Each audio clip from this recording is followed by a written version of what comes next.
پاک صلی اللہ علیہ وسلم کے ساتھ جو کچھ ابو جہل نے کیا حضور نے اس کا ذکر فرمایا. فرمایا فرعون بھی بڑا ظالم تھا پر یہ جو میرا فرعون ہے یہ اس سے بھی سخت ہے. فرعون سے سخت کہا ابو جہل کو، لیکن جب اکرمہ بن ابو جہل نے کہا نا میں کلمہ پڑھنا چاہتا ہوں، ناراض نہ ہونا، ہم عزت نہیں دے پا رہے. جو 99 خوبیاں ہیں لوگوں کی وہ چھپ جاتی ہیں، پر ایک خامی ساری دنیا دیکھتی ہے.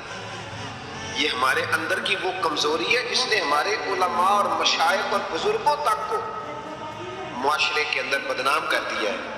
ہم نے وہ ایک خامی تو دیکھی اور اس شخص کی ساری زندگی کی خوبیاں چھوڑ دی. تیری نظر ایک خامی پہ گئی ہے، اس کا مطلب ہے تیرا اس مکھی سے تعلق ہے جو صرف کاندھے میں بیٹھتی ہے، پھول اسے نظر ہی نہیں آتا. ہماری ہر محفل میں جب کوتاہیاں ڈسکس ہوگی تو پھر دنیا میں اچھا کون بچے گا؟ رسول کریم عزت دینے آئے. سنو اور یاد رکھو، اکرمہ بن ابو جہل کے بیٹے کلمہ پڑھنے آ رہے ہیں. میرے قریب رسول حضرت ابو بکر صدیق فرماتے ہیں میں اس دن اتنا رویا کہ میری داڑھی آنسوں سے بھر گئی.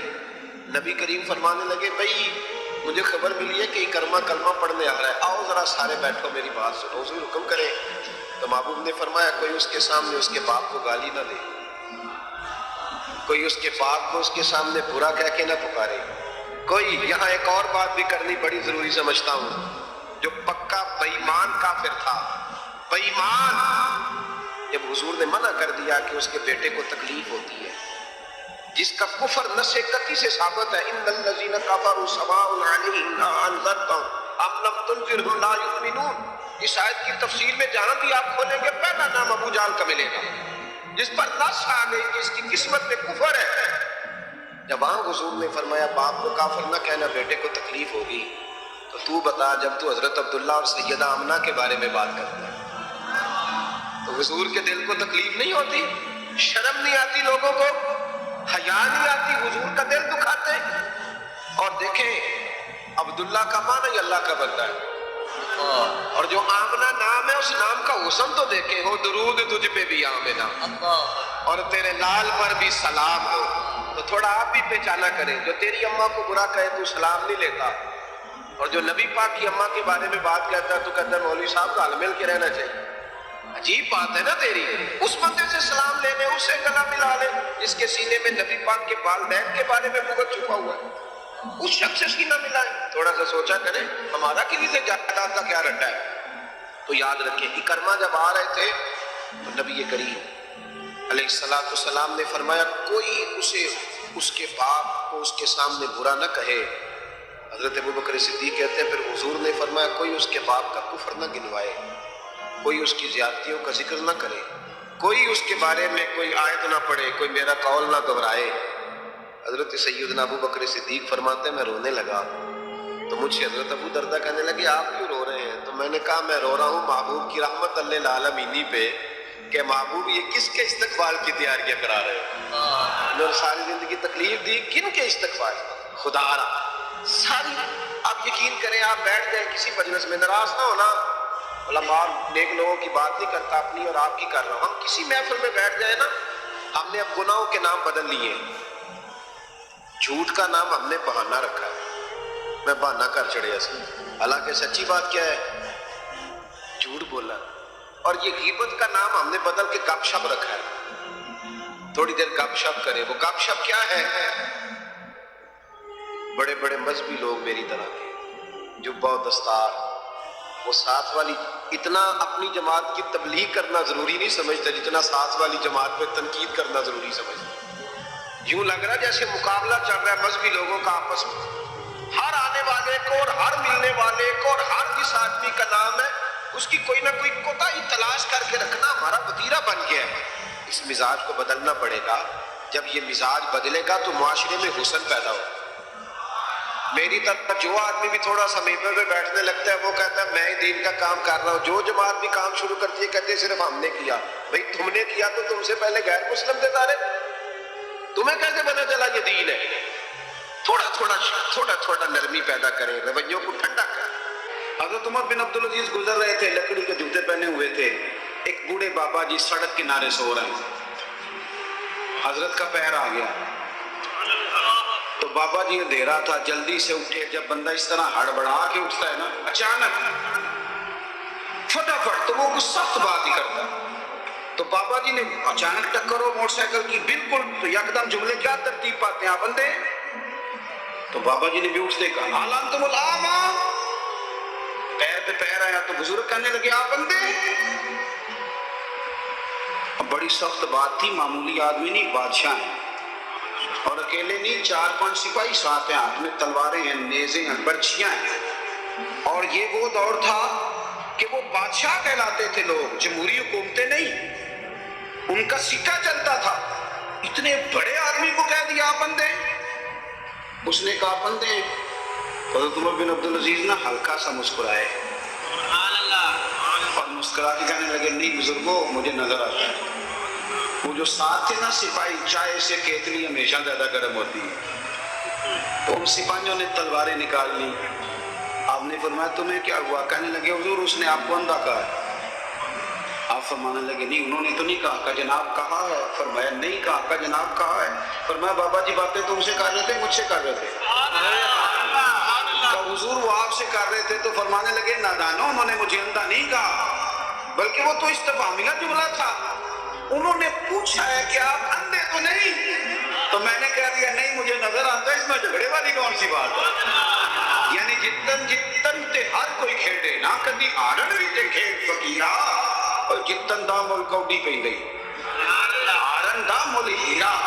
کسی جگہ کوئی ایسا سٹیٹس ہو، کوئی ایسی جگہ ہو، آپ ہر مقام پہ اگر جہالت ہی کریں گے اور جاہلوں سے آپ بحث کریں گے تو وہ وہیں کے وہیں رہ جائیں گے. پھر تو آگے بڑھ ہی نہیں سکتے، کوئی کام آپ سے ہو ہی نہیں سکتا. نبی کریم صلی اللہ علیہ وسلم تشریف فرما ہیں، جناب صدیق اکبر ہیں. ایک بندہ بار بار حضرت صدیق اکبر رضی اللہ تعالیٰ عنہ پہ تنقید کر رہا ہے، بار بار. حضور خاموش ہیں. جب اس نے حد کر دی تو حضرت صدیق اکبر بولے، فرمایا تو غلط کہہ رہا ہے، میں اس طرح کا نہیں. آپ نے بات کو گہرائی سے سمجھنا ہے اور خدا را ضرور سمجھنا، اسے تقریر نہ سمجھنا جذبات کا اظہار کرنا.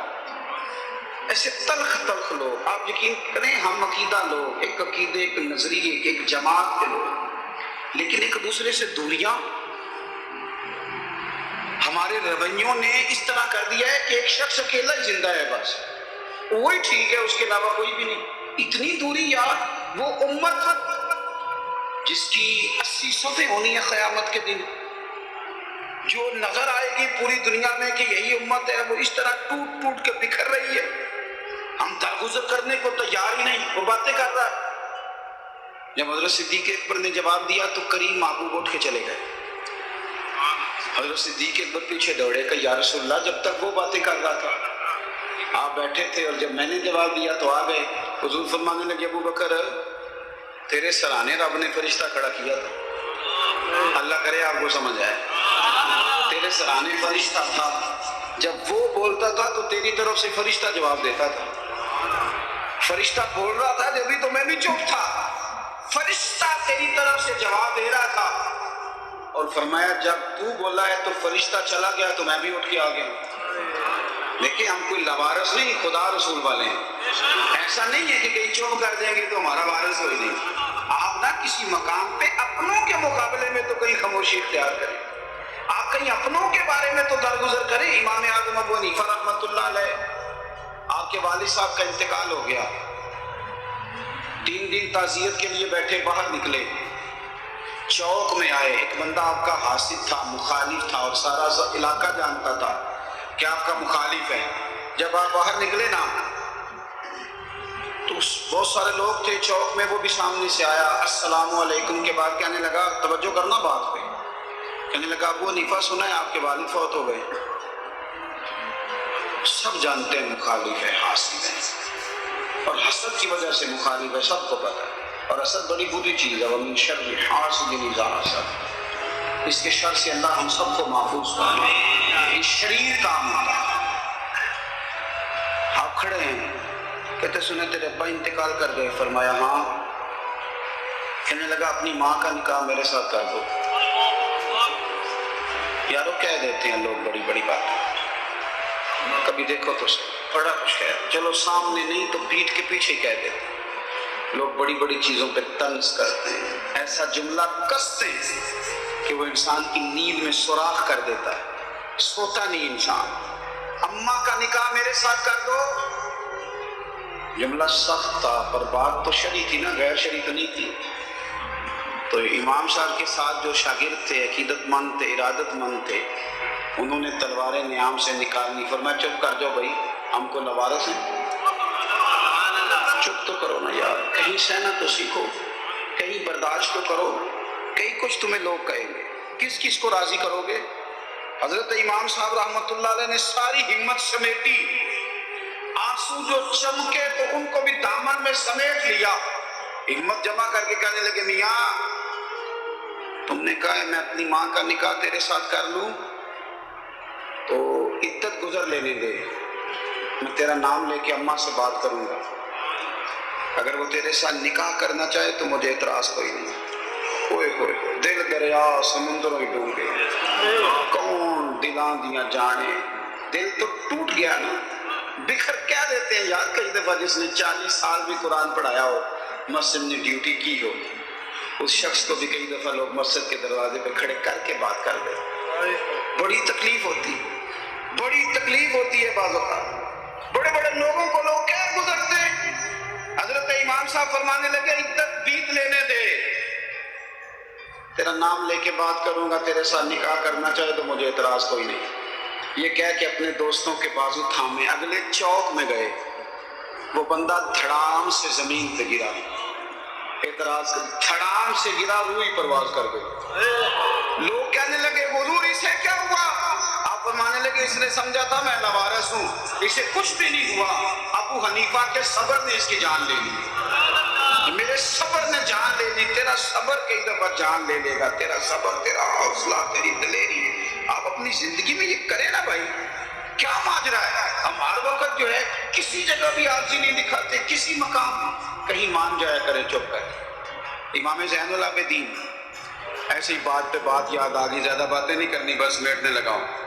امام زین العابدین مسجد نبوی سے نکلے، جس مسجد کی اصل وارث امام زین العابدین، مسجد شریفہ سے نکلے تو ایک بندہ پیچھے ہو لیا، بادشاہ نے پیسے دیے، معاذ اللہ وہ امام صاحب کو برا بھلا کہہ رہا ہے۔ یہ مزہ ہے، کبھی اسے لے کے تو دیکھیں، یہ بھی ایک مزہ ہے، یہ بھی ایک سرور ہے کہ آپ کو برا کہے آپ برداشت کر لیں، لیکن شرط یہ ہے کہ آپ مخلص ہوں۔ قرآن کہتا ہے یجاہدون فی سبیل اللہ ولا یخافون لومۃ لائم ذلک فضل اللہ۔ فرمایا لوگ اللہ کے راستے میں جہاد کرتے ہیں، لوگ انہیں برا کہیں تو پرواہ نہیں کرتے، ذالک فضل اللہ یؤتیہ من یشاء، یہ ان پر اللہ کا فضل ہے، اور یہ فضل رب جسے چاہے اسے عطا کرتا ہے۔ اللہ اکبر۔ حضرت امام صاحب گزر رہے ہیں تو اس نے برا بھلا کہنا شروع کیا، امام صاحب جن قدموں سے چلتے تھے وہ چھوٹے کر دیے، قدم چھوٹے چھوٹے، زیادہ باتیں کر لے۔ امام صاحب کا گھر آ گیا، وہ بندہ تھک گیا، کہتا تو بولتے ہی نہیں، گھر آ گیا تو آپ فرمانے لگے کوئی بات رہ گئی ہو تو کر لے، میرا گھر آ گیا۔ وہ کہتا ہے مجھ پر تو کسی نے بجلیاں ہی گرا دی، پہلے میں نے اخلاق سنا تھا، اب میں نے اخلاق دیکھ لیا، بجلیاں گر گئی، سناٹا چھا گیا۔ جب میں سختے میں آ گیا نا، ہم تو دشمن کو بھی پاکیزہ سزا دیتے، کہتے جب میں پورے سختے میں آیا تو امام زین العابدین کہنے لگے ٹھہر جا ذرا، جانا نہ، اندر تشریف لے کے ایک بوتل سرکے کھلائے، ایک شہد کھلائے، اور مجھے تھما کے نا، لمبی بات پھر بھی کوئی نہیں، میرے ہاتھ میں تھما کے کہنے لگے کہ لے جا، میرے دادا مولا علی نے فرمایا تھا پتر جو دروازے تک آئے اسے خالی نہیں بھیجا گا، کہ لے جاتے جی مہربانی، تحفہ ہے رکھ لے۔ وہ شخص کہتا ہے امام صاحب پلٹ کے اندر جانے لگے تو میں قدموں سے لگا، پیر چوم کے کہا حضور وہ تو کسی بدبخت نے میری ڈیوٹی لگائی تھی، قربان جاؤں، قریب آ کے پتہ چلا ہے اگر نواسے کے اخلاق کا یہ حال ہے تو محمد عربی کا اخلاق کس طرح ہے، رسول کائنات علیہ السلام کے اخلاق عالیہ کا حسن کیا ہوگا۔ آخری بات یہ ہے کہ والذین یبیتون لربہم سجدا وقیاما، نری تقریریں نہیں، نری باتیں نہیں، رب کے بندے رات سجدے اور قیام میں گزار۔ آپ نہ لوگوں کو کتنے بھی دکھ بتائیں گے تو کمزور ہوتے جائیں گے، جتنا آپ لوگوں کے سامنے اپنی پریشانیوں کا ذکر کریں گے کمزور ہوں گے، اور جتنے دکھ مسلح پہ بیٹھ کے رب کو بتاؤ گے طاقتور ہوتے جاؤ گے، طاقتور ہوتے جاؤ گے۔ آپ نا جب رات کو بیٹھتے ہیں اور آپ کا مسلح آباد رہتا ہے، یہ موبائل یہ ساری چیزیں آپ کی جان چھوڑتی ہیں، اور صرف زیادہ نہیں، آدھے گھنٹے کے لیے 20 منٹ کے لیے چند نفل پڑھ کے تلاوت کر کے درود و سلام پڑھ کے جب ہاتھ اٹھاتے ہو نا تو آپ کو اللہ روحانی قوت دیتا ہے۔ یہ جو سجدے کا نور ہوتا ہے یہ بندے کو طاقتور کرتا ہے۔